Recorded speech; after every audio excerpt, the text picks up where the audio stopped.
to What's Right with the World with your host, Glenn Ambrose. Hello, everyone. Welcome to What's Right with the World. So today we are talking about Subway soccer fields. This is something my son would probably like. Yeah, so I know that that you and your son love soccer, and so I thought that this would be a great story to share.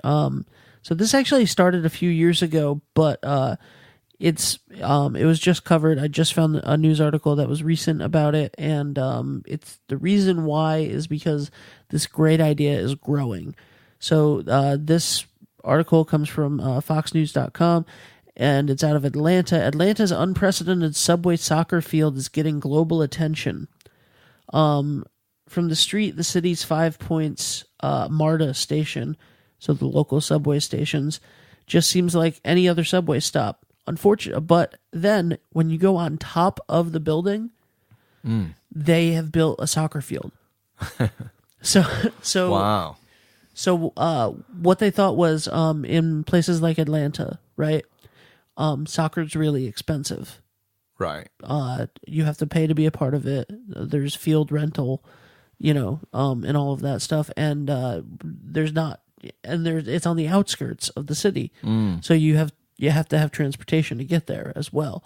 So it was ruling out a lot of lower income kids. Right. So this soccer nonprofit had the idea to put the soccer field on top of the subway station on the big flat cement roof. Wow. So they built it. They built one in Atlanta, and they have a goal to get 10 more. A goal?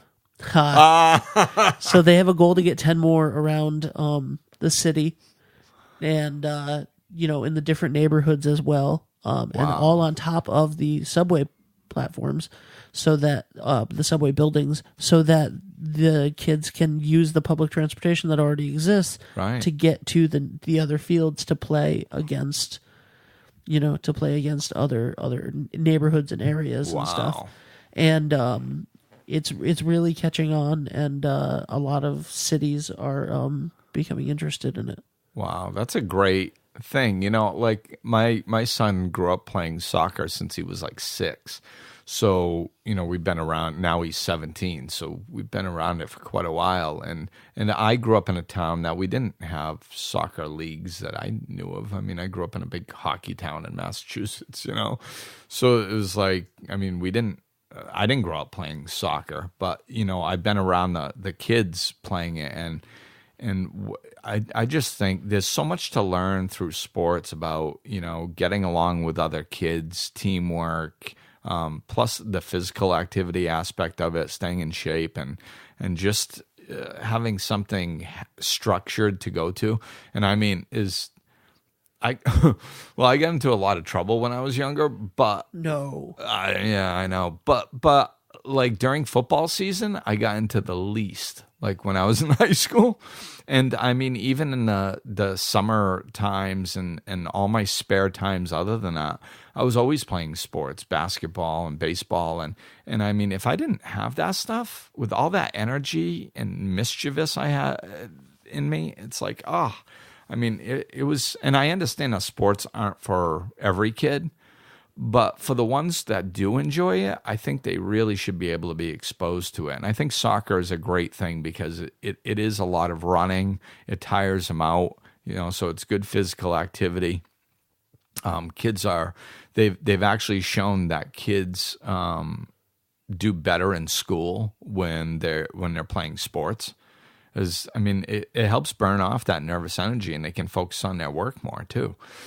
So there's a lot of benefits to sports, and plus soccer, you got 11 on each side, so you get 22 kids on a field at once. That's a big chunk. There's a lot of kids that can participate all at once.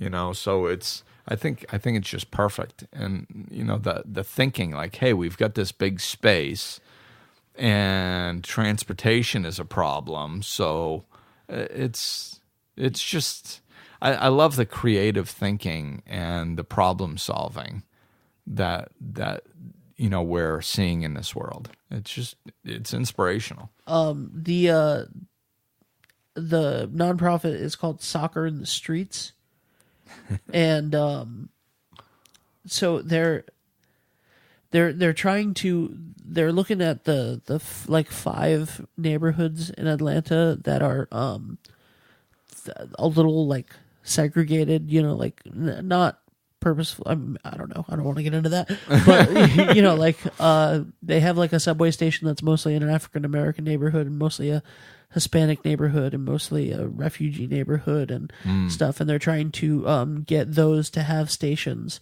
And the executive director, or the person in charge of Soccer in the Street, said when they first brought this idea to use this unused space on top of the subway stations, it was considered outlandish and that it would not, unpractical and whatever. But anybody can use those fields, or the field right now, and but it's free for kids, and the leagues are free and everything. So. Wow. Yeah, that's phenomenal. So soccer can get expensive, I know, especially when they get older. But yeah, that's phenomenal. I think it's a great opportunity for the kids. I think it's, to be exposed. Ignorance is one of the biggest problems, is when we don't understand something, we have fear around it, So having these kids be exposed to other kids of different nationalities more and interact with each other and just, maybe get to know each other a little bit. I'm sure, that they could probably get teams together, like all-star teams and stuff, where you get these kids from different teams playing together on one team. And, that's really one of the great things. It's, like my son played with a lot of the same kids growing up. And then recently he went to a new team with all new kids. He only knew one kid on the team. And it's just been a great experience for him, even at 17, going like, wow, I can just go hop in on a team and just get along with everybody and be a part of something collaboratively. It's inspiring to them, and I think it gives them a lot of life tools that they can use moving forward in a lot of different areas. One of the people in the article said that he can die happy when he sees a bunch of kids on the subway all dressed up in their soccer yeah, uniforms, that must be cool. ready to go. Yeah, that's and it is, and you see these kids running around playing, and it really reminds us of what life's all about. I noticed that. That's why I want to get a dog that could be off leash. It brings me joy just to see a dog running, like free. And my friend's horse I saw the other day that, just running free in wide open space. And it's kids too, running and laughing and just having fun. That's what they're supposed to be doing. Yeah. Just enjoying themselves. And the ones who like soccer, to be able to have this opportunity is just phenomenal. So kudos to the people who thought it up. And like you touched on, just because you've got a good, innovative idea doesn't mean it's going to be easy. You're going to hit resistance with new stuff. So kudos to these people to keep pushing until, and not just folding when somebody said, nah, this is ridiculous, and just to keep pushing and pushing until it actually became a reality. That's going to benefit and year after year after year. You know how many thousands of kids this is going to touch? Yeah. That's just phenomenal. So. All right. And if you have stuff that you would like us to talk about, use the hashtag What's Right with the World and put it on our Facebook page at the Great Love Project. And that's about it. So thanks for listening, and keep sharing all the positivity, and let me know if you're an example of positivity. We can highlight you on one of these. If you're doing something that's benefiting others, if you're what's right with the world, let us know. And don't be afraid to pat yourself on the back. That's awesome. All right. Have a good one, guys. Glenn is available for life coaching sessions, in person or via phone and Skype. To book an appointment or for more information, go to glennambrose.com, follow him on Facebook and Twitter, or click the link in the description of this episode.